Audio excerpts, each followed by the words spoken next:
August 13th, 2024. First, we're going to do a roll call to establish a quorum. David Kraus. Absent. Benjamin Guttery. Here. Philip Allen. Present. Melinda Julian. Here. Jason LeBrier. I am here. Vivian Anderson. Here. Val Visa. Here. We do have a quorum. Let's see here, audience participation. Anybody who'd like to speak on an agenda item, we do have sheets to fill out. And just hand those over to the planning manager. And we'll call on you at the appropriate time. Now I'd like to move to approval of minutes from June 11th, 2024. I make a motion to approve those minutes. Do I have a second? Second. All right. All those in favor? Unanimous decision. And let's see. Now we'll start the public hearing on the consideration and action regarding a request for a specific use permit to allow a residential carport on the property located at 321 Blue Ridge Trail.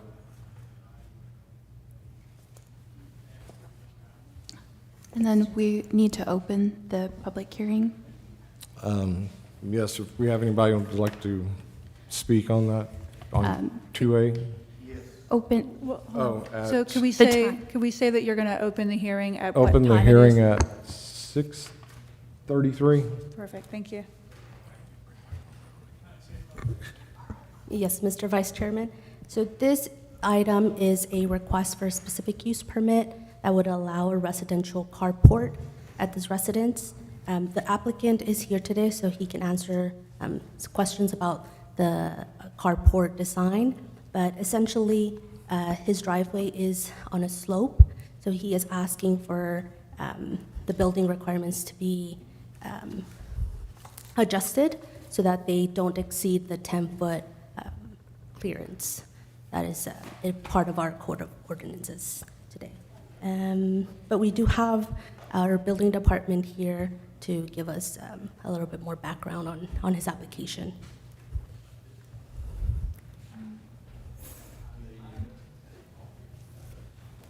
Good evening, Mr. Chairman, members of the board. This is obviously a variance for, basically it's an SUP for a carport to be allowed.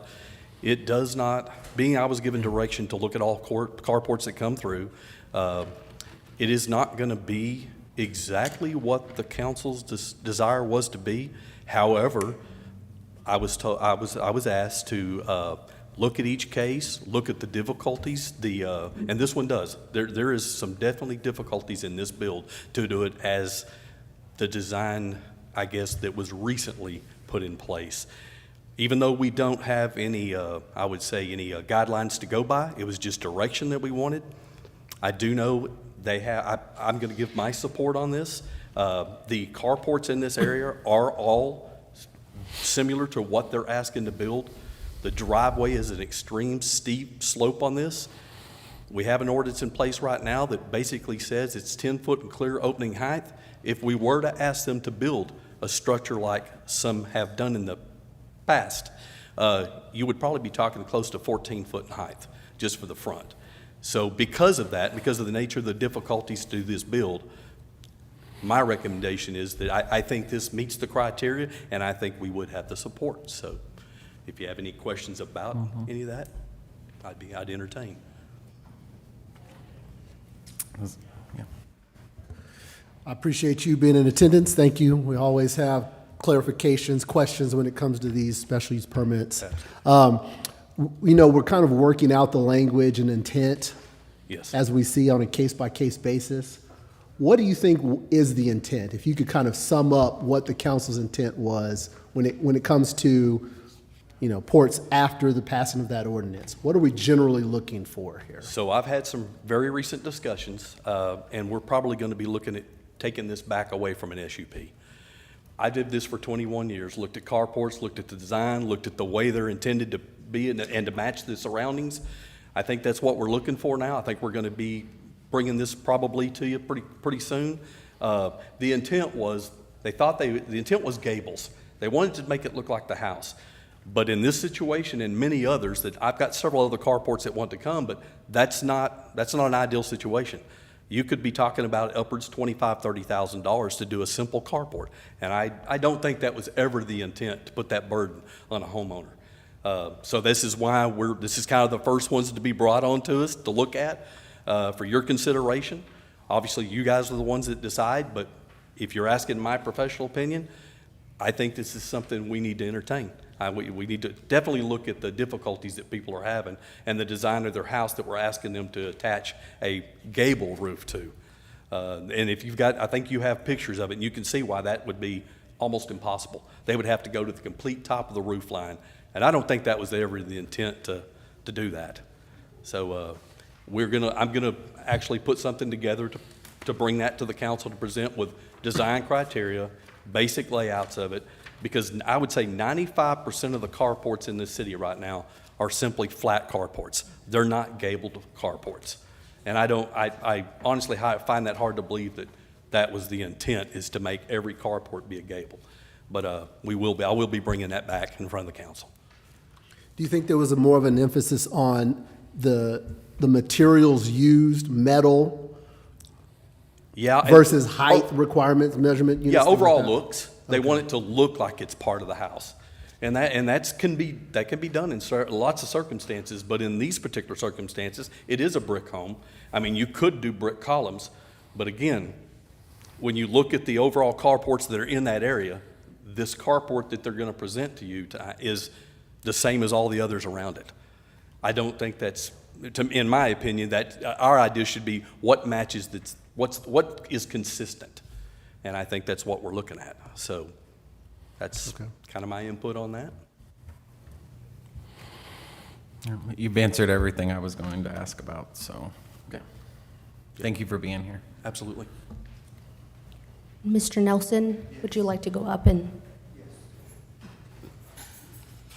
I don't know that this was ever completed. It's the application itself. It was sent back to me in an email.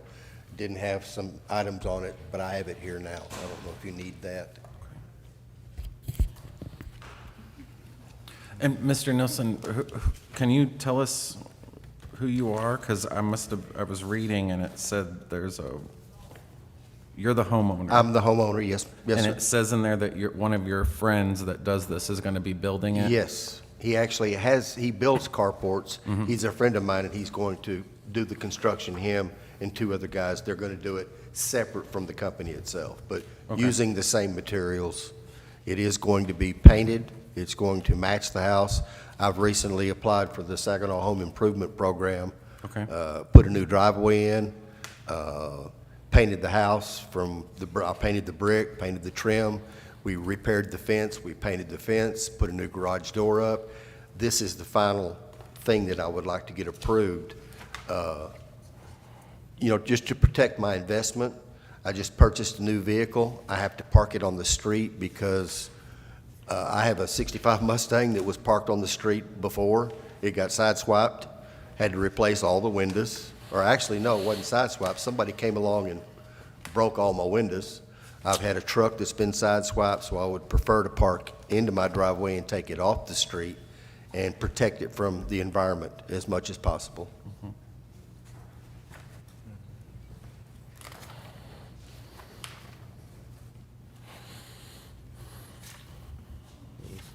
Any more questions? No, but I did say, Mr. Anderson, your home and your lot looks lovely. Yes. Well, we have lived here 40 We years. really appreciate when you go to those extra efforts, I've gotten Yard of the Month several times, and we... as you should. Very we- nice. We've lived here 40 years, and we've taken a lot of pride in this city and maintaining our house, and I put in a lot of work, and it's, at my age, it's getting tougher and tougher, but Well, it definitely shows, and thank you for doing that for the I'm city. just glad you guys were able to get the drainage situation fixed, because that was just, that was a situation that became difficult sometimes. Counselor, can I ask or make a statement to my cohorts up here? Okay. Appreciate your time, sir. Yes. I would say, Mr. Little, my challenge here is we voted on this on multiple occasions, and my concern is our consistency on the issue, right? Where my vote stands seems to be on a case-by-case basis, and if we're going to apply the intent of the city council, I'm not sure that we're doing that.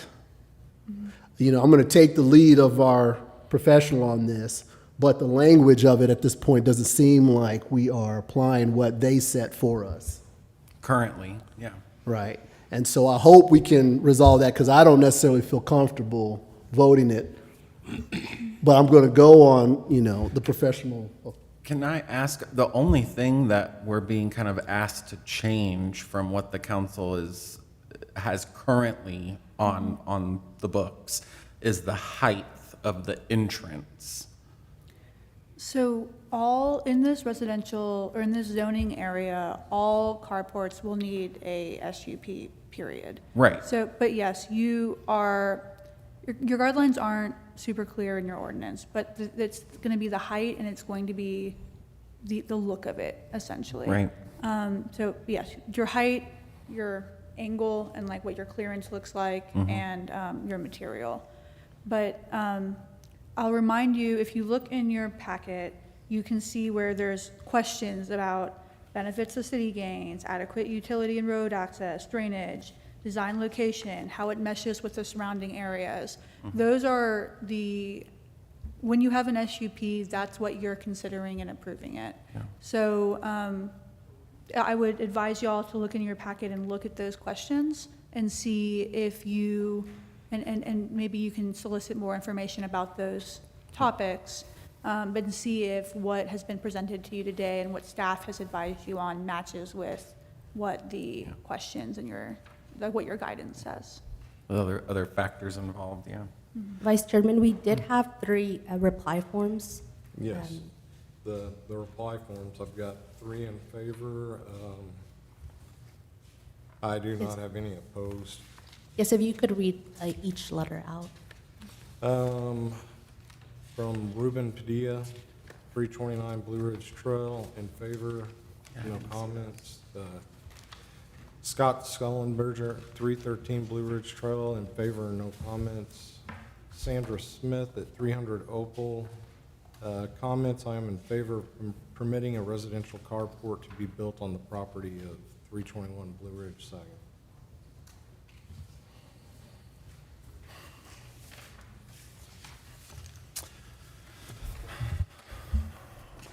Anybody have any?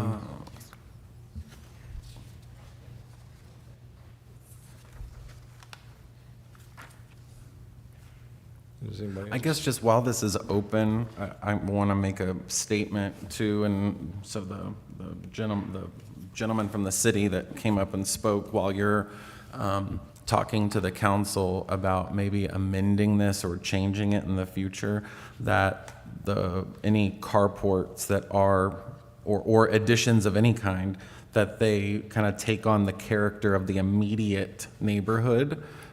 Because although this new one this one that's being proposed does fit in with some of the existing ones in the area, in my neighborhood, for example, it was built, 2016 to 2019, none of those would fit in our neighborhood. We would require brick posts, yada, yada, all those kind of things. So I just would ask that is taken into account, because although you're right, we don't want to put a burden on homeowners, especially homeowners that have lived here for 4 decades, to make something that looks like it's 2020, and all that, I just would like you to take that into consideration too.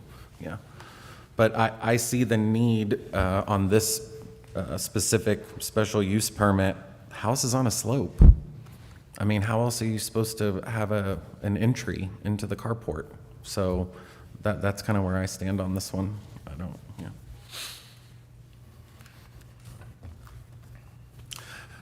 Anyone else? Yeah. Well then, all right. All right, thank you, sir. I appreciate it.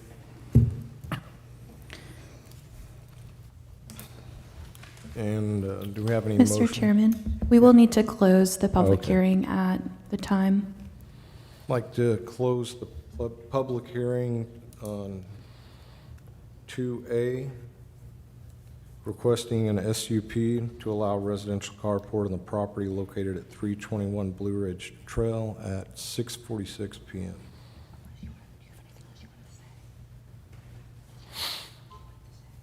Do we have any motions? Make a motion, second that? Are you making the motion? And any seconds? I second that. Mr. Chairman, What what was was the the motion? formal notion? Well, he actually just closed it. That's all he did. So- Okay. Yeah, regarding the, We don't, we don't, Motion for Yeah. that, you can just close it. okay. Public hearing 2A is now closed. Mr. Chairman, I make a motion to approve Mr. Nelson's request on the SUP to allow residential carport on the applicant property at 321 Blue Ridge Trail. I second that. All those in favor?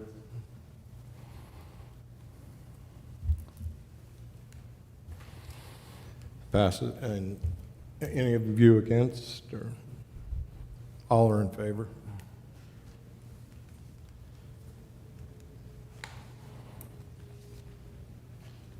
We move on to 2B, opening a public hearing for consideration action to consider a textural amendment providing development standards for the Square Plan Development District regarding parking for the shops development located at the corner of Saginaw Square Boulevard and Saginaw Boulevard. Mr. Chairman, if you recall, we have received an amendment for this development previously. We had a development plan proposal that changed the overall figuration of the buildings. So before it was 2 separate buildings, it went to 1. With that configuration, there was some alterations to the parking. However, within the PD itself, the parking variation was not altered. And so this portion is reducing the 75% frontage to 25%. And the reason they're doing that is with the development plan, they cannot reconfigure their development to have that frontage portion. So that would be their hardship on their side.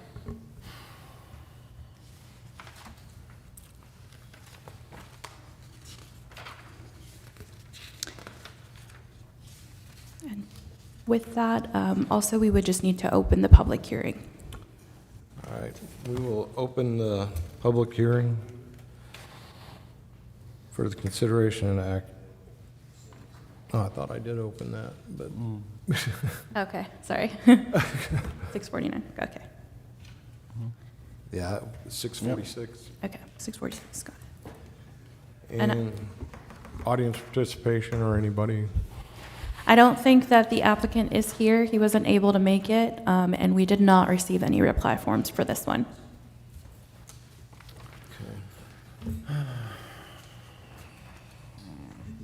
So this is something, I don't know if maybe somebody can explain this to me. I was here for the meeting where the buildings were changed. If I remember correctly, I was actually against it because I believe that the solid building blocks the 2 pad sites behind it. So I would need staff to confirm this, but my understanding is that this was already approved. There's a typo in the PD. And it's not a small enough typo that I can just fix it and call it an error. It's something that I need you to approve that we amend to make it consistent throughout the PD. Okay. So the beginning of it says one thing, which was what it was intended to say, and then buried further in the PD, there's a conflicting statement. So what we're doing today is making it consistent throughout by doing a text amendment to the prior approved PD. Okay. Is that correct, Susie? Am I remembering this correctly? Yes, yes, ma'am. Okay, just so I can understand, but I understand we're kind of voting on a technicality type thing just to make sure everything's okay with it, but visually, what we're doing is saying that the developer can have less parking up front and more in the back. It's reducing the parking up front from 75% of the lot size, like parking to lot ratio, to another part of the development, or just less parking overall on the whole lot? I just want to understand what we're voting on. Mr. Chairman, it's the same amount of parking. We do have parking regulations, so they Yep. do have to meet that. The only alteration is just the frontage, so. Got it. I get it. Yes. Thank you. Okay, understood.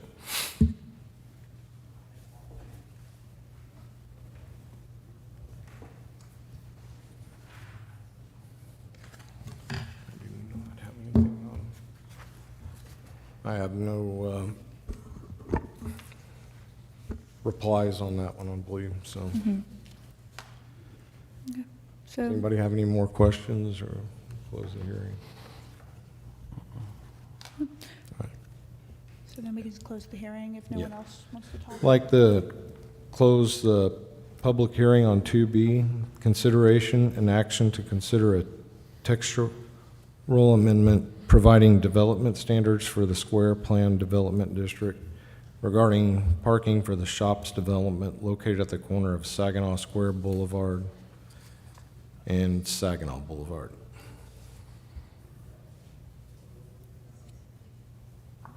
And at 6:52 PM.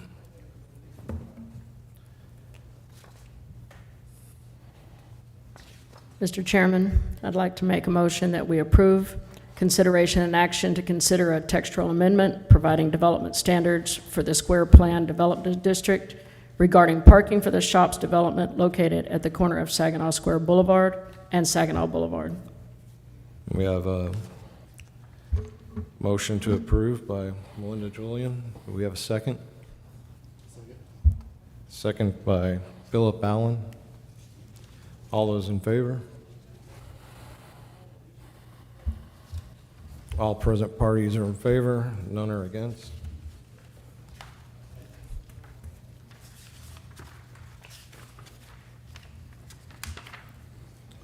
And then open the public hearing for 2C, consideration and action regarding a request to consider a change in zoning on the 11.952 acres out of Albright Alexander F. Survey, Abstract 1849, Tract 2C, from neighborhood mixed use to a planned development. Yes, Mr. Chairman. So this request is rezoning of the property on the corner of Old Decatur and McElroy. Essentially, they are, currently that property is zoned NMU, Neighborhood Mixed Use. They are requesting for a PD with an NMU base. They are only requesting 3 changes to the NMU standards, and that is reducing the setback between structures from 15 foot to 10 feet, reducing the commercial frontage from 70% to 43% on Old Decatur Road, and the third one would be reducing the open space areas from 15% to 6%. I mean, this would allow them to bring in a housing development, single-family homes, with commercial on Old Decatur and McElroy. And we do have the applicant here, and he does have a presentation. We did receive 1 reply form. If you could read. Yes, I have a reply from, says Pork Harvey. All right. In favor. The address is a P.O. Box. Do you have a Saginaw address by chance? No, Fort Worth address. In Fort Worth, Texas? Yes. And you're the owner of the subject property. I'm the managing partner. There's several others. 10 or 12. It's kind of been split up through the years. Okay. And to request to reduce the commercial requirement on Old Decatur Road, we are negotiating the sale of 3 acres on the hard corner to an international restaurant chain, and approval of the proposed residential development would be beneficial to ensuring this commercial development on the hard corner proceeds in the near future. And there are approximately 130 acres of vacant lot zoned commercial along Old Decatur from McElroy to Longhorn, the majority which are unlikely to be developed as commercial due to the lack of demand and shortage of vacant residential land to be developed to create more demand. Approval of the zoning change request would allow for another high-quality residential development in the city of Saginaw and also create the rooftops needed to drive demand for the remaining commercial acreage in the city.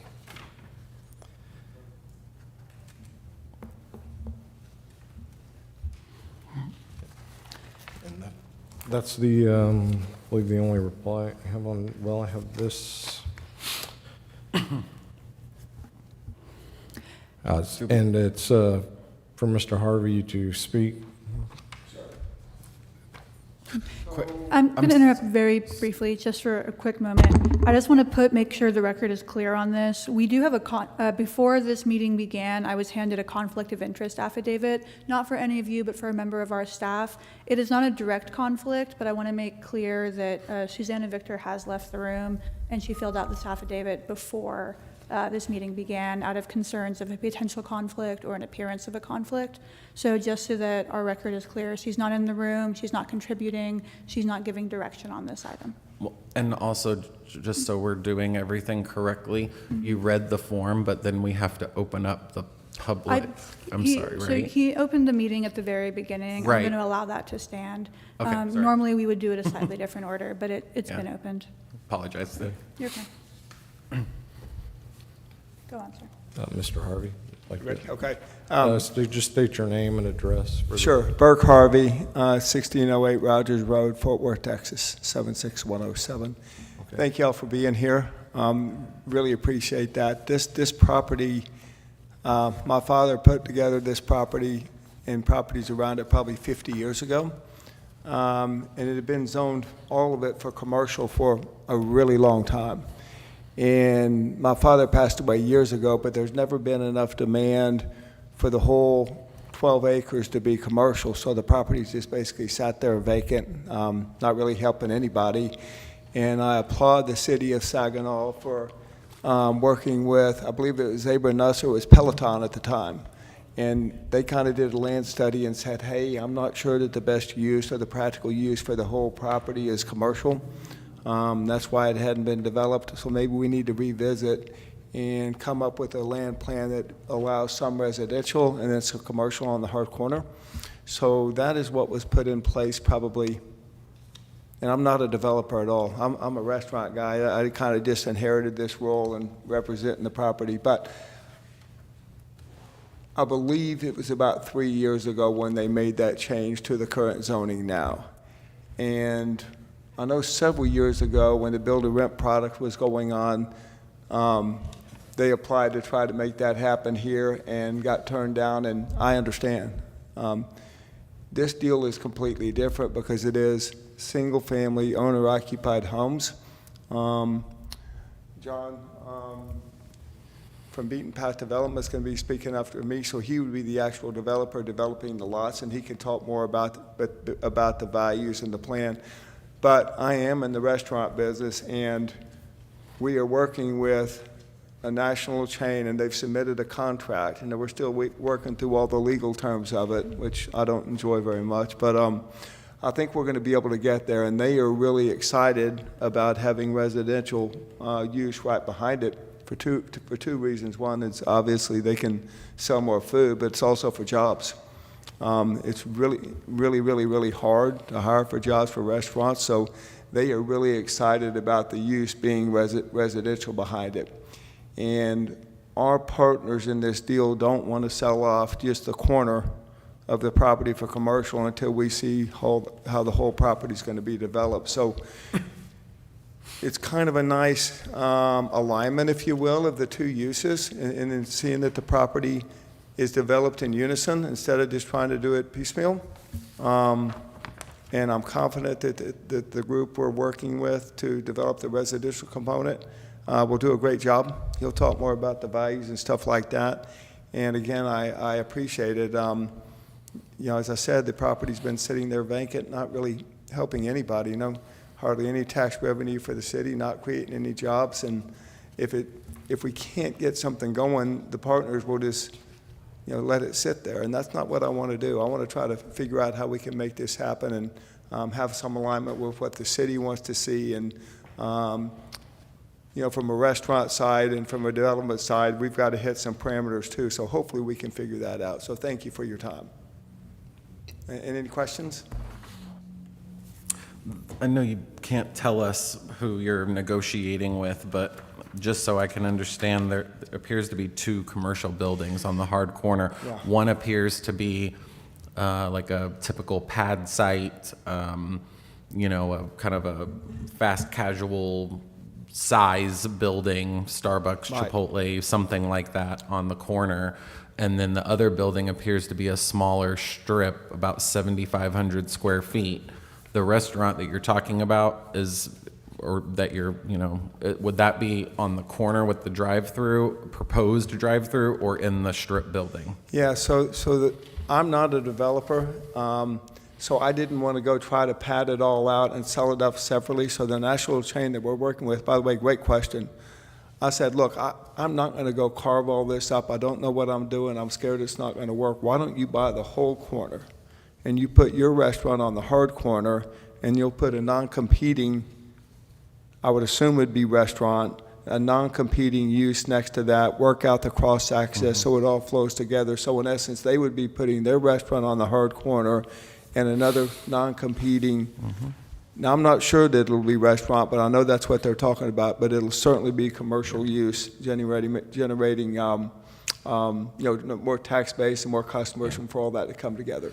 Yeah, I know QT is known for doing that. They'll often buy the pads next to them so that they can have a say in who's going to go next door to them. There you go.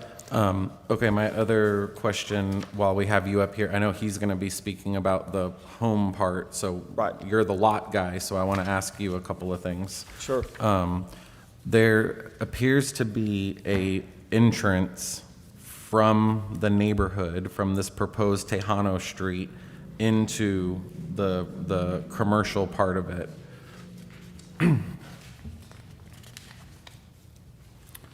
So there is an entrance coming kind of from the north. You have to look at two different pages. There's one page that shows the lots, and it has just everything in blue.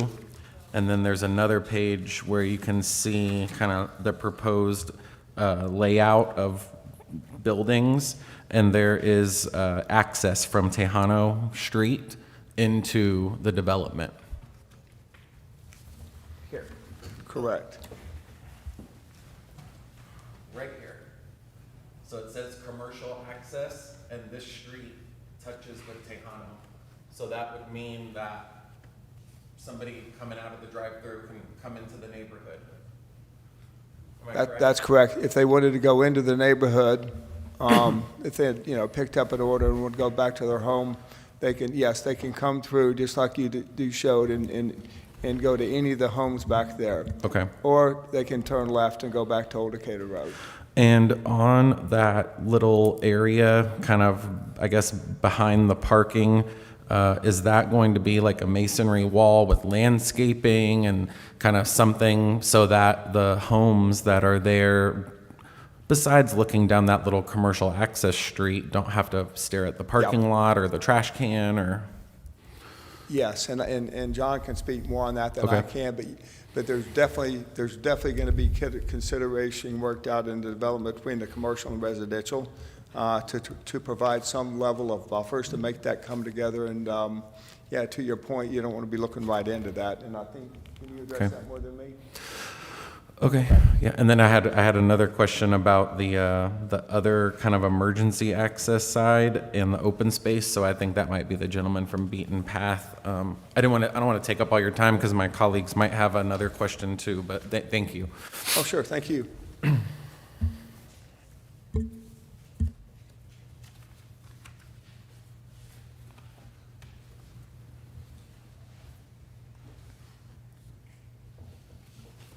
John, if you would like to go up, I can pull up your PowerPoint. Get my PowerPoint up there. Yes, ladies and gentlemen, P&Z, my name's John Pitstick. I'm with Beaten Path Development, 700 West Harwood Road in Hurst, Texas. That's where we're headquartered. We develop all over the Metroplex. We build and develop all over. But primarily what I do is what I call residential infill. And what that is, we've got some hinterland development further out, way out, that we develop big properties and things like that. What I like is properties that are already served by water and sewer. They're already surrounded by development areas. And so what we like to do that is what we call residential infill with that. So this is really an appropriate site for us, and we've developed, gosh, over 1,000 lots in the last 10 years in similar deals. Now, we don't have a problem with multifamily, we don't have a problem with rental, but that's not what we do. We do single-family, owner-occupied housing is what we do.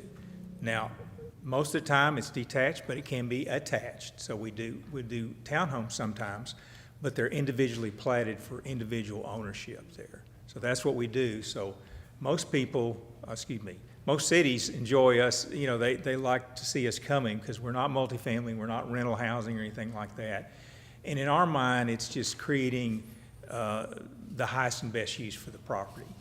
Now, secondly, the residential infill, we don't have a problem with going next to a commercial building or whatever it might be, because we can develop it in such a way, the orientation of buildings, the way we do things can create that, and it adds to that, and I'll go through that in just a minute.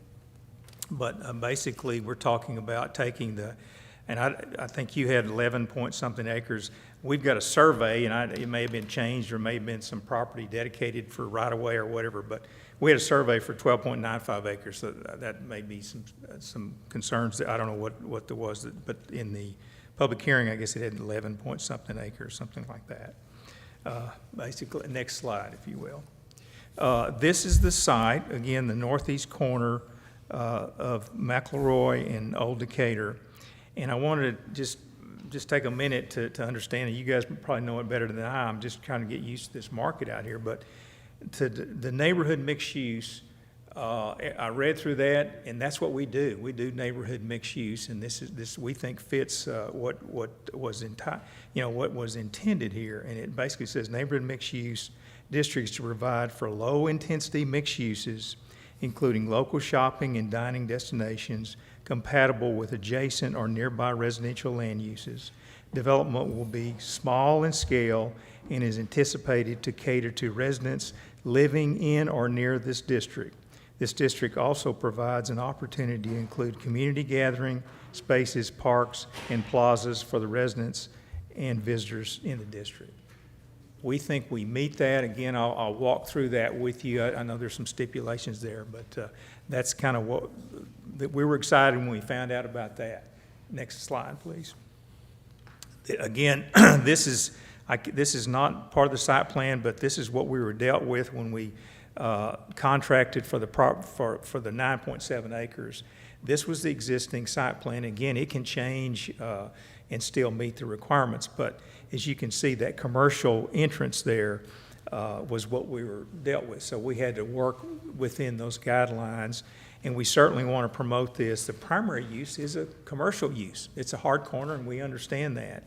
And again, there's ongoing negotiation, just like Mr. Harvey talked about, but this was kind of the concept plan.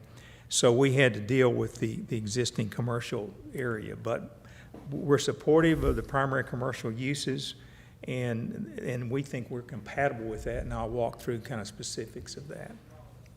Next slide, please. We kind of came up with a name, no big deal, but Frontier Settlement is a name that honors kind of Texas frontier history. I mean, 150 years ago, this was almost Comanche, it was Indian territory. So we wanted to kind of pay homage to the frontier history, Texas frontier history. And no big deal, but in the common area, we're talking about having some interpretive maps that will be placed in that central common area depicting stages of Texas frontier history. No, we're not going to go big deal, but we're going to talk about that. And also, all the landscaping in the common areas will be native Texas landscaping. So we're trying to kind of pay homage to that as we go. So I know you don't care about the name, but it helps us market that and things like that. Next slide, please. Again, the proposed NMUPD includes 56 single-family attached lots. The lot sizes are 40 foot wide by 110 feet deep. They would be front entry single-family. We're also providing common open spaces with a pavilion. I think there's a picture of pavilion in there, and we've built a couple pavilions before. The city typically requires 4-foot sidewalks. We're going to be building 5-foot sidewalks. We like the pedestrian environment in a residential infill. We like people to get out and walk their dogs. And I know this is a hard corner, but we want to have a little bit wider sidewalks to provide for that. So these are some of the amenities that we're trying to offer in addition to what the requirements there. We will have decorative street lights there.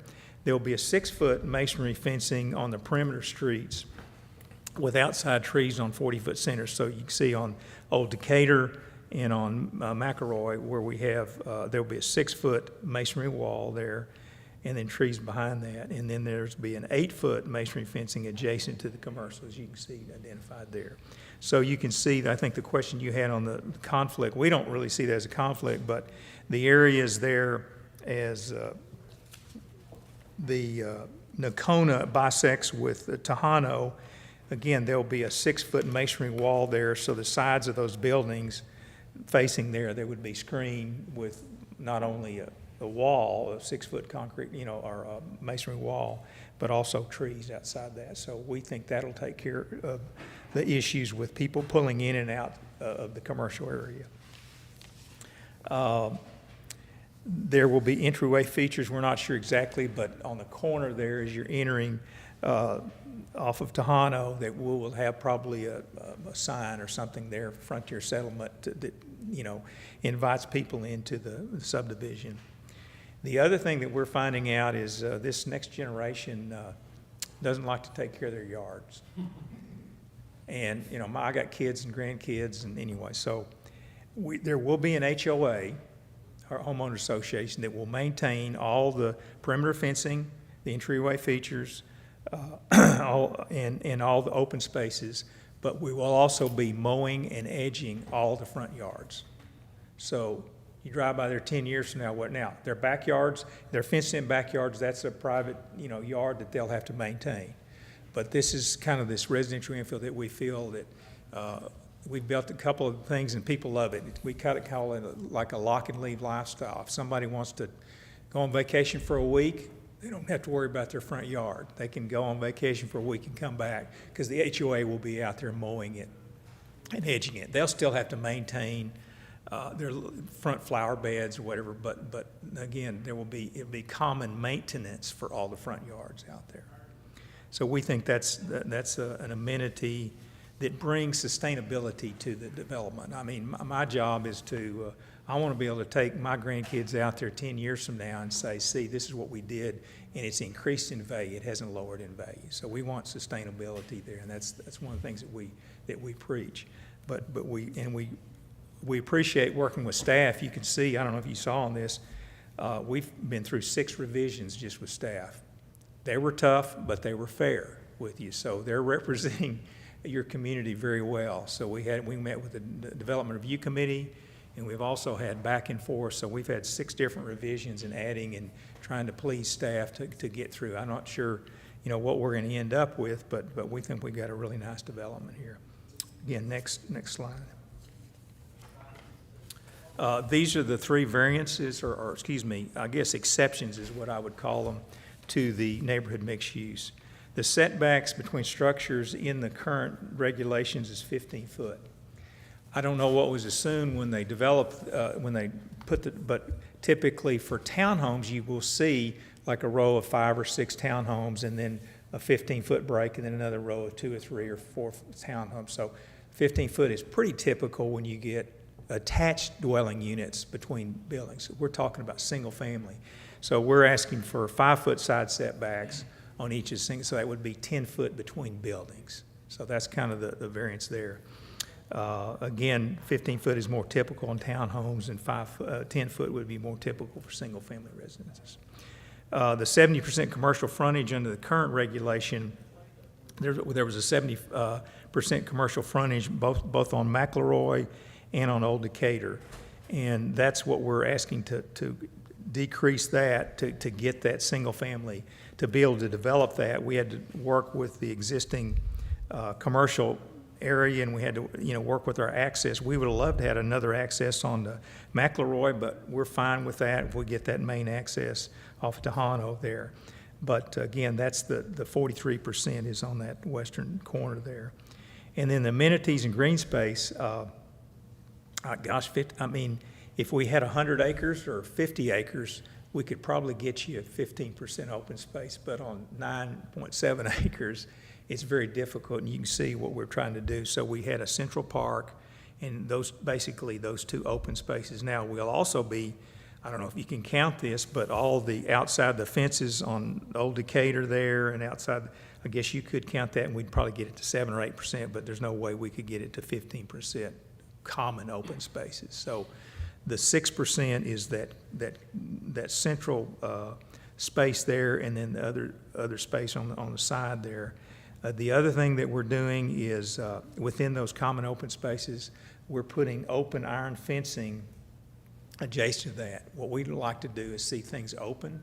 Now again, what we'll probably do is do a living screen, so if somebody from the backyard that backs up there, we'd probably put an iron fence. It would be open and airy to let the air kind of, as people are enjoying themselves, but probably have a living screen to provide a blind screen for the backyards of those people there. But we want that open. It's not going to be a solid 8-foot wall or anything like that. We want open, airy things as people are walking around with that. So that's kind of the 3, what I would call exceptions to that we're requesting tonight.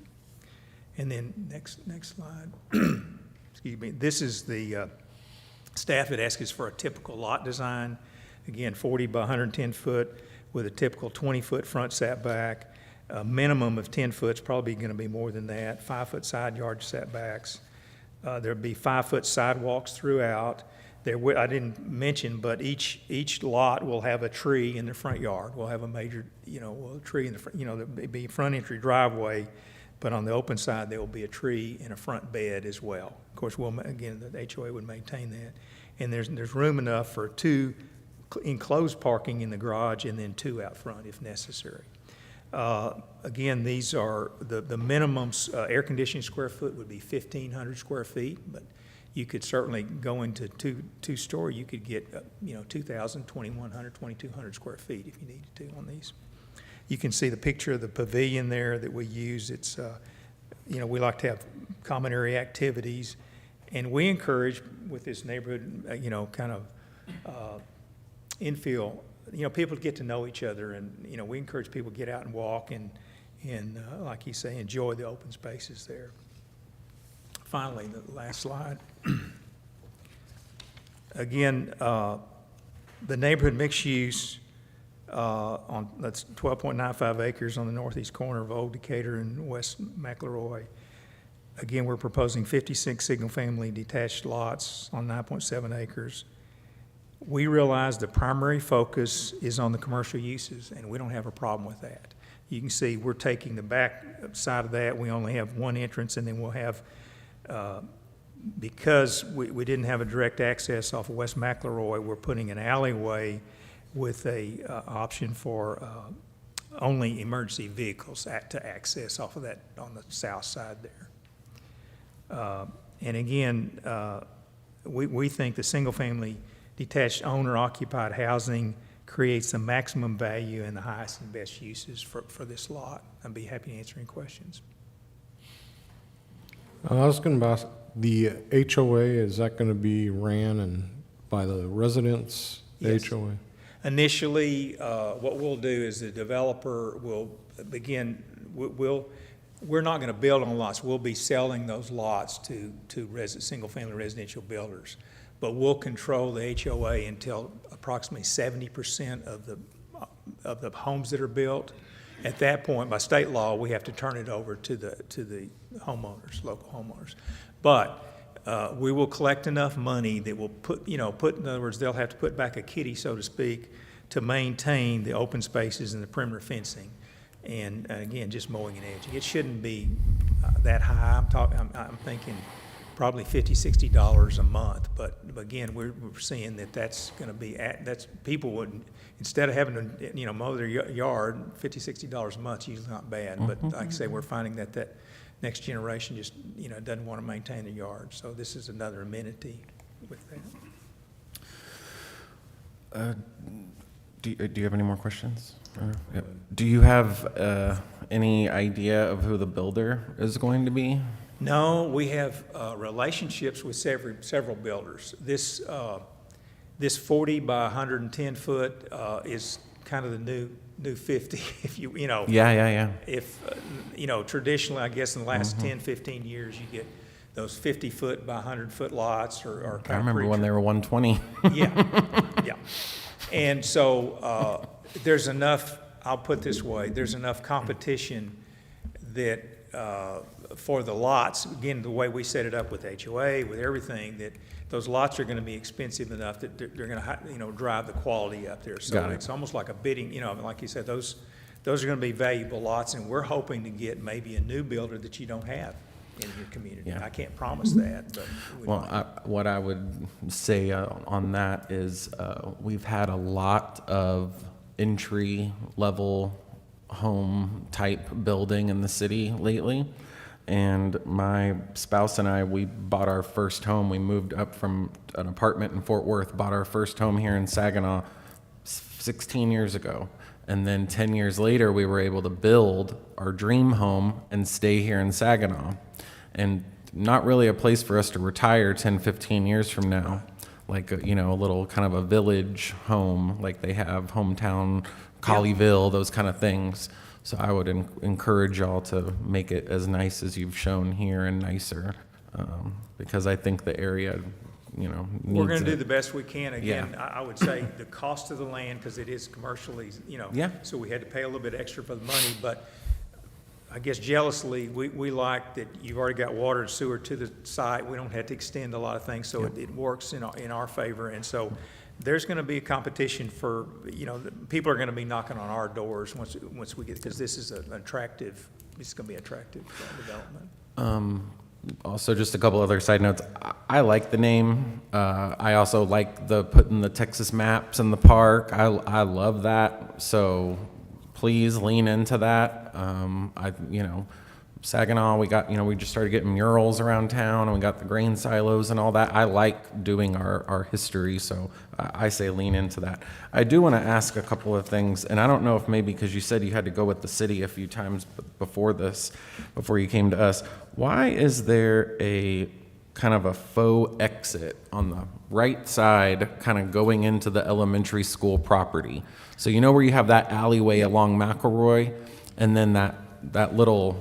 I'll be honest with you, that's to create those two lots. It's the only way I could Okay. get two more lots. Got It's it. just as you can see, that entryway there, it just provides for a driveway. Yep. So they face each other, but that's not meant to be extended into the church or Yeah. anything like that. But it was, we just kind of had to create that little two areas to I hear you. get those extra Yeah, lots. no, it actually makes a lot more sense now. Okay.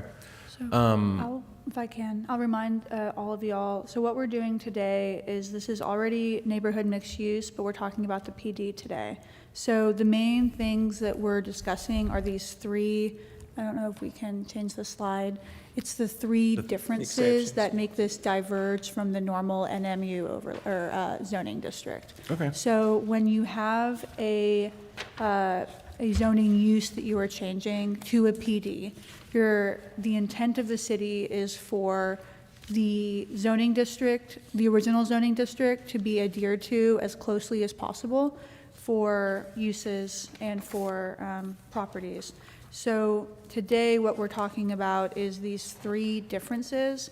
and if those are acceptable to the P and Z. The development plan could still change, it could come later, but what we're working on is not, while it's helpful as a guide to see what the goals and what the dreams are of this project, the main things to consider are this change in setback, right? So our setback going from 15 to 10, the change in the percentage of commercial frontage along Old Decatur, and the fact that the green space originally in this district was 15% and now is 6%. The applicant has done a good job presenting all of those items to you, but I just want to remind all of y'all that this is what makes it different from what is already approved in that area. So these are the three topics that y'all need to decide if you are okay with all three, 2, 1, none, and decide on that today. I would also point out that the site plan goes with the PD, so, I mean, we can't come back and add a lot or anything.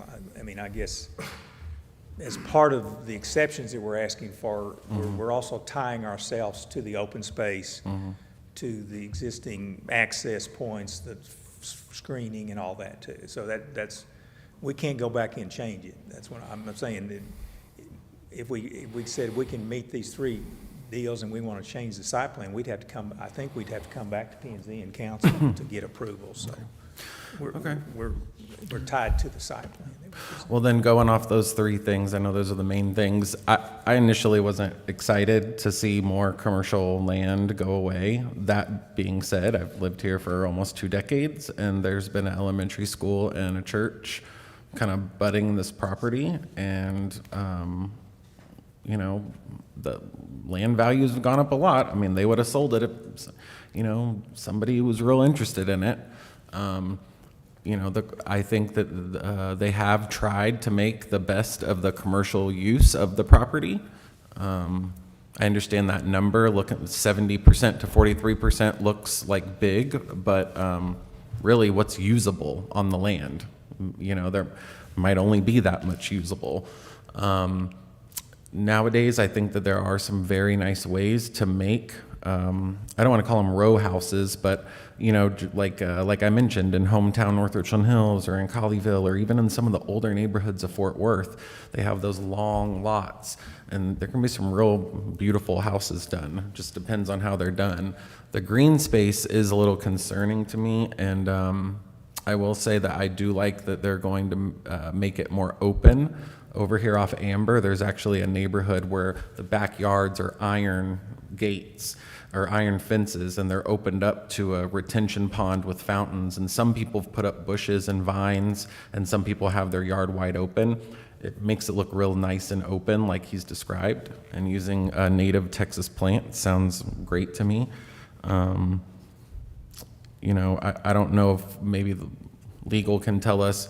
The developer mentioned that there's going to be one major tree on each lot. Can P&Z help to dictate what major tree means? Because, you know, we had a nice home builder, and our major tree was a year-old elm tree. So is there some kind of thing that can be done, since we're only getting 6% green space, that we can ask for larger trees or, you know, something like that?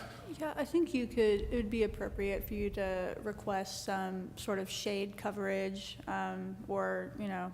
A minimum age of tree or something like Yeah, that? I will say trees are very, just as a Subjective, warning, too. well, subjective and expensive, much more expensive than Oh, I know. you would think. We're but- typically used to a 3-inch caliper tree Okay. at planting. We're not going to plant a little stick. We would plant a 3-inch caliper tree. That's pretty standard. in- Okay. I- for one per lot. To answer your question, you could.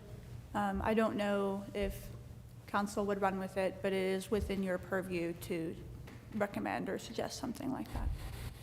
I do want to ask, real quick, maybe, can you hear me? Okay, I just have to lean forward. I do want to ask maybe to my other colleagues, because I'm one of the newbies on the council. Have we done any kind of reductions like this before? Do we know? And how closely have we done that? Like how much reduction? Because those numbers, Do you know? anyone looking at it kind of seem not significant. I think he's asking if we've done a reduction like this before, and I mean, Yeah. I would say yes. I mean, even across the street from here, there was a long commercial space, and they made 2/3 of it townhome houses for rent. And I think part of the trade-off on that was, you know, the council said, do masonry, do the, you know, the kind of thing, to make them nicer, you know, since we're taking away a little commercial land. I think it has been done before in the city. I don't know specifically for this overlay going to a PD, but I would be surprised if some give and take hadn't happened previously in the city. Yeah. Sorry. I think my only concern as well is just with the amount of green space that's going away. But if we have precedents, then I'm fine with it. My concern is with the trees again. Lots of times you'll see a neighborhood where all the trees are all identical, as opposed to being a variety of trees that are ornamental as opposed to oak trees of one kind or another. And that's something I would like to talk about or see something done on. I agree. I think a bigger variety of trees, and some that are faster growing, some that are ornamental, some that are, you know, not all slow growing. I think it looks nicer in the neighborhood. Are we, though, able to talk about what we're here to talk about, 15% to 6%? Get down into the detail of what kind of green? Yeah, I think the reason why we went off on this tree topic is because I asked if we can kind of ask the developer for a push and give, since we're being asked to take away or to accept 9% less open green space. If in the common areas, also in the purple areas where the houses are, where they're going to put trees that aren't shown on the development map, along Old Decatur, along McElroy, along the entrance on this Tejano Street, if they can do like nicer landscaping, nicer trees to make up for that 9% missing space. And I do believe it is appropriate to, within this limitation, to discuss green, like trees as part of green space. Okay, So you're okay to discuss it? okay. We'd just make that part of the motion. Yeah. I only have, well, believe it or not, oh, I'm sorry, go. Is it Mr. Harvey and Mr. Pitstick? Good presentation. I enjoyed listening to you all. I learned a little bit on this. I like a lot of what I've heard. How many more residential units are going to increase by this proposal? If we're taking away commercial space, and are you increasing the number of single-family homes Actually to the decreasing. 50? Under the NMU, you're allowed 8 units per acre. Okay. We're only doing 6 units, or no, 5.7 units per acre. In other words, the neighborhood mixed use allows 8 units per acre, so we could have put 80 lots in there, and we're only doing 56 lots. So, I mean, that's why we saw we could put townhomes there, but to be honest with you, if we put 80 townhomes there, they'd probably end up being rental properties. Investors would invest in them. They would be townhomes, but they'd probably end up being rental units. We wanted to have single-family owner-occupied housing, so that's why we only built 56 lots instead of 80 lots in here. Okay. The masonry that's mentioned on the fencing on Old Decatur, on McElroy, and then kind of backing cupping in the commercial area. That's where masonry wall is being proposed. I've seen a lot of different kinds of masonry. Sometimes it's cinder blocks with bricks or stone. Sometimes it's like those concrete pillars that have like cast looking stone that's like stamped into the concrete, but it's just like big slabs. What are we talking about here?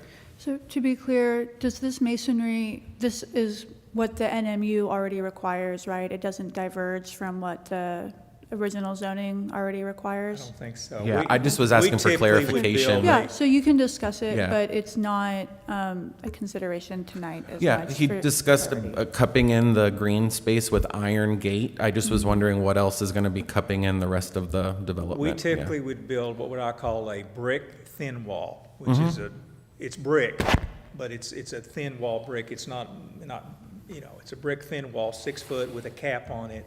Very attractive. You see it, throughout the Got it. metroplex. Anyone else? Like to close the public hearing on 2C, the consideration and action regarding a request to consider a change in zoning. At 7:36. Yes. 7:36 PM. Chairman, I'd like to make a motion to approve the consideration and action regarding a request to consider a change in zoning on the 11.952 acres out of Albright. Alexander F. Survey, Abstract 1849, Track 2C, from neighborhood mixed use NMU to a planned development. Yeah. Motion to approve? He had a motion to approve. Can I ask, because we had mentioned and you had said we might add to the language, since we're taking away 9% green space, to ensure that there is a certain, with the trees. So is that something we're going to be adding to it, or no? Or just approving it as is? We can approve or deny Mr. Allen's motion, and then Well, just like we did with the car rental place, we added something in there about how they could only have 15, we added a stipulation to it, they could only have 15 car spaces. So can we add in there minimum 3-inch trees, and they need to be, So you can, but you need to remove the motion that's been made. right, well, we Withdraw. hadn't talked amongst, we Right. only had So that was a I public think- discussion. Yes, sir. So I think what we want to do right now is we have a live motion. So you have the option right now to withdraw that motion and have a discussion, or you may vote on that motion that is live right now.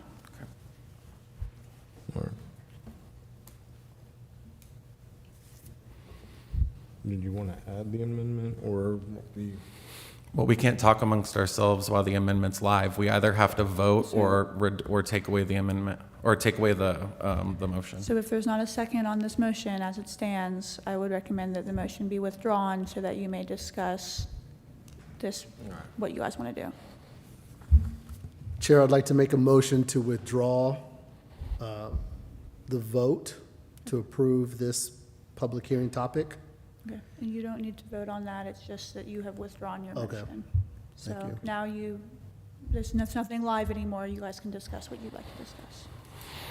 So on the tree situation, how do we want to word that? We're trying to fill the skies with more green instead of the ground.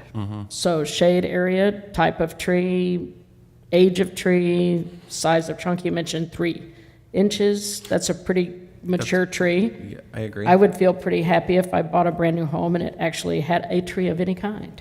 I agree, especially a 3-inch tree, and I would like to give the developer and the home builder as much latitude as possible. If we say you can only do 4 species of tree, Right. there might be some special magnolia that they could do, Well, and they're talking about xeriscaping it anyway. Exactly, so So- I would just say we put in there that the trees need to be a minimum of 3 inches with a focus on variety and Texas landscape. Make it simple. I'm not a big fan of the Bradford pear. They don't last. Of the what? They split. Oh, that's true. Oh, okay. Yeah. Can we Yeah. exclude that tree forever? Yeah, elm trees cause allergies too. But no, anyways, I wanted to, look, we are accepting less green space. So I just wanted to make sure that the developer and whichever future home builder comes in invests in the yards and the areas surrounding the commercial and fronting the 2 roads.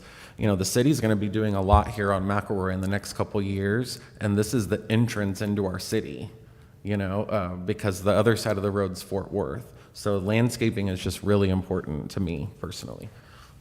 So how would you suggest wording that?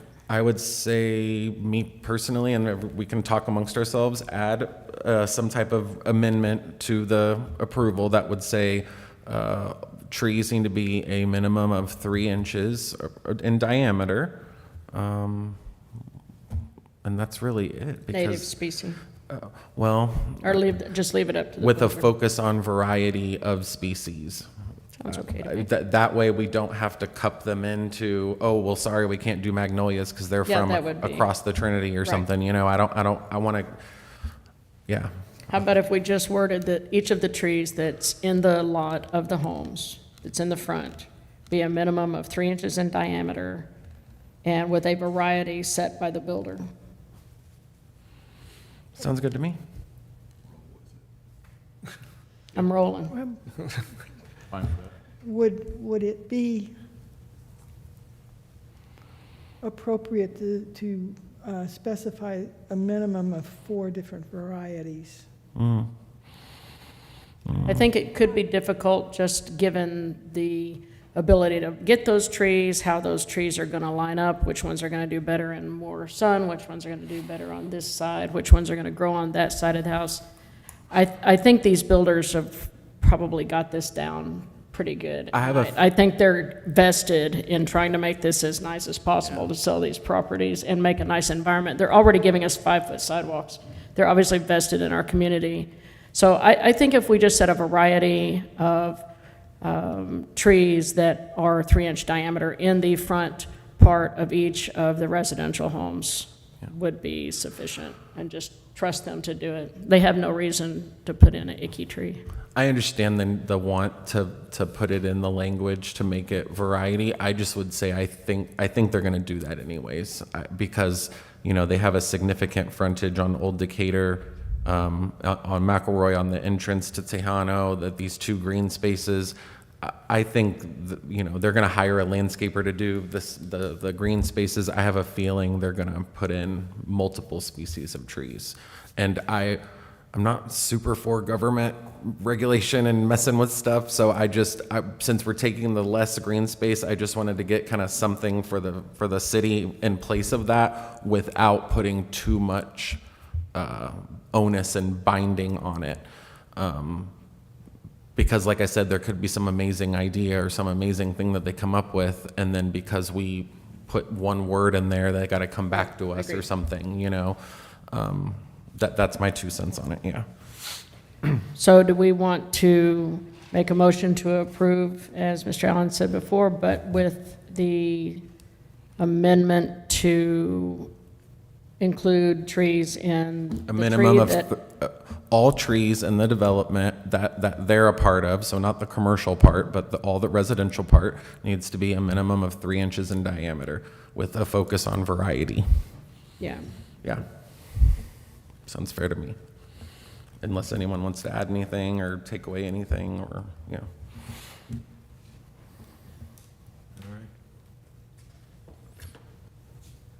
Take a motion then? Well, is that the language that we want to use for that? Yeah? Yeah. I feel pretty comfortable with that, but we do need to respect them as professionals and let them make those decisions. Yeah. Absolutely, 100%. Okay, so you want to make a motion again? Or, yeah, all right. I make a motion to approve public hearing 2C for a special use permit with the added language. Do I have a second? Hold on. You have to add the Oh, I language. need to add need you to it. say Oh, the excuse me. language, yeah. All right, I make a motion to approve public hearing 2C, consideration and action regarding a request to consider a change in zoning on 11.952 acres out of Albright Alexander F. Survey Abstract 1849, Track 2C, from NMU Neighborhood Mixed Use to a planned development PD, with the stipulation that all trees used on the residential aspect of the development be at least 3 inches in diameter with a focus on variety. Do I have a second? I second. All right, all those in favor? Unanimous decision, and no one is against. we need to wait for her to come back. Since this item is closed, if you want to grab Susie, she can come back in. I'm not sure where she's hidden.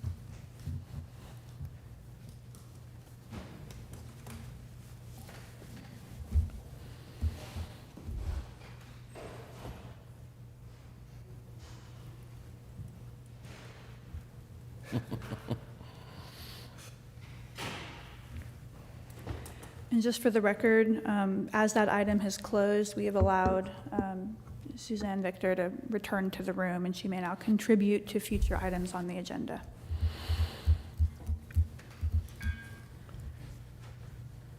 That brings us to 3A, the consideration and action regarding elections. Thank you very much. Thank you, Thanks, guys. y'all. By the way, her dad is an incredible guy. The first time today, if you ever get a chance to meet him, he's worked with Toledo restaurants for like 30 years. One of my favorite people. Anyway, thank y'all very much. Thank you. you.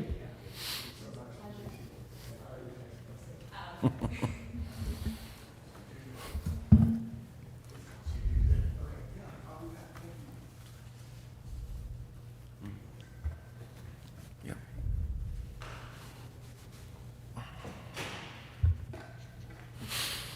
don't know how far we've gotten in item 3A, but has it been read? Did Yeah. you, We haven't started it yet. Okay. did you want to introduce item 3A, Mr. Chairman? Yes, it's the consideration and action regarding elections. We'll open that up at Yes. 7:47. So with our previous chairman, he did not reelect this year. He, is retired, so we wish him well, and he served a good amount of years, and he was very happy with his service, and we were also happy with his service as well. So we do want to thank him. But with that being said, there is a vacancy with the chairman, so I will open the floor to any nominations. You can nominate yourself, you can nominate someone else. I have a question. So it's chairman and vice chairman, correct? Or is it So just? Yeah. it's chairman. If the vice chairman were to be elected chairman, then we would open up vice chairman. So we have a vice chairman? Yes. We do have a vice chairman. He is the one leading the meeting today. Got it. Yeah. Cool. Vice Chairman LaBrue. Sorry, I didn't know that. I've been to 6 meetings and didn't realize that. I'm like really looking this over going, okay. We had paper But you as signs and now we have chairman. real signs, so I'm a little confused. All right, got Thanks, it. Jason. Yes. So with that being said, if anyone has a nomination, I feel free. nominate Jason for chairman. Okay. Vice Chairman LaBruyere, would you accept or deny? Yes. Okay. So we have one nomination. Does anyone else have any other nominations for chairman? Speak now or forever hold your peace. No? Okay. So then you would make a vote on that? All right. All those in favor for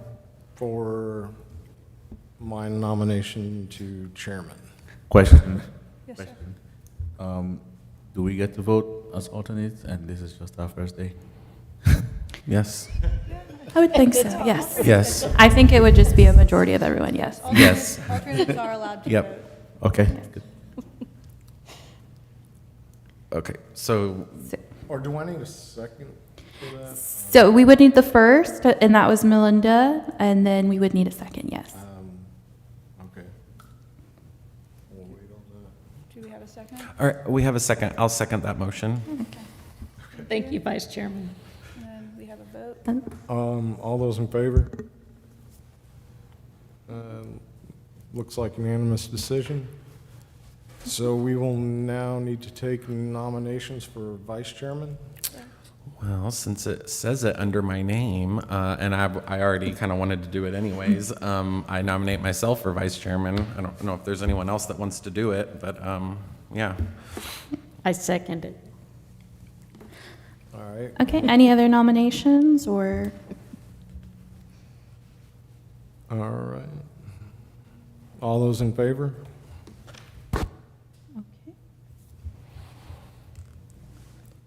Okay, so we have recorded that Chairman, and I know I always mispronounce this, La Bruyere, Very French, but very yes. French, but no, Le Briar, La Bruyere. just Americanize it. Okay, I apologize. I took French for a little bit. Okay, so he would be chairman and then Vice Chairman Guttery. So congratulations to you both. And with that, we can go into the next staff report. If y'all are ready. Yeah? Yep. Yes.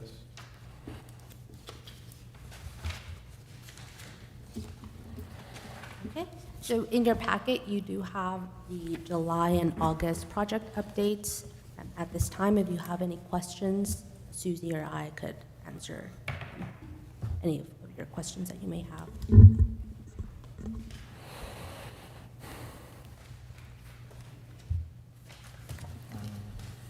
I'm happy the Alpine at the Square, which is the apartment complex north of, kind of northwest of Walmart behind it. It looks a lot nicer than, you know, kind of what I envisioned. They're doing a lot of masonry work. There's a lot of different shape archways. It's not very cookie cutter. It looks really nice. I'm happy to see it coming along. And also Miller Milling is doing 2 different expansions, which I'm excited to see. And yeah, there's a lot of cool things happening in the city. The library is like flying along. I mean, I had to go to Oklahoma City for a couple weeks for family and came back and was like, where did that come from? That's how I felt about the fire station. I came back after pregnancy and it was up. Yeah. Yes. Yeah. I mean, while I'm still talking, is there any more updates on the UCD Saginaw, victory at Saginaw, Saginaw Square? Just, I know, you know, kind of construction is up, you know, up in the air right now, but. Yes, we have had some pre-development conferences with a couple of those developers. And, you know, it's still obviously in the preliminary phases for some of those, and then for some of those others, we're in the civil plan portion of it. So once civil plans are approved, then that's when, you know, the final, and then it enters the architectural phase. Yep. And the old fire station, that was going to become like 3 restaurants. Is there anything about that? Anything we can hear on that? Yeah, that would be on the economic development side for Got right it. now. Yes. Okay, cool. Good. Anything else? All right. It's the staff report, and we're moving on towards an adjournment. If anybody has any motions, A motion, we adjourn. I will second. Thank you, Chairman. All those in favor? We are adjourned at, if I can read, Pound your thing. All right, 7:53. Do it, because now you're the chairman. There you go. Thanks. We'll see how long I do this. You will steer us in the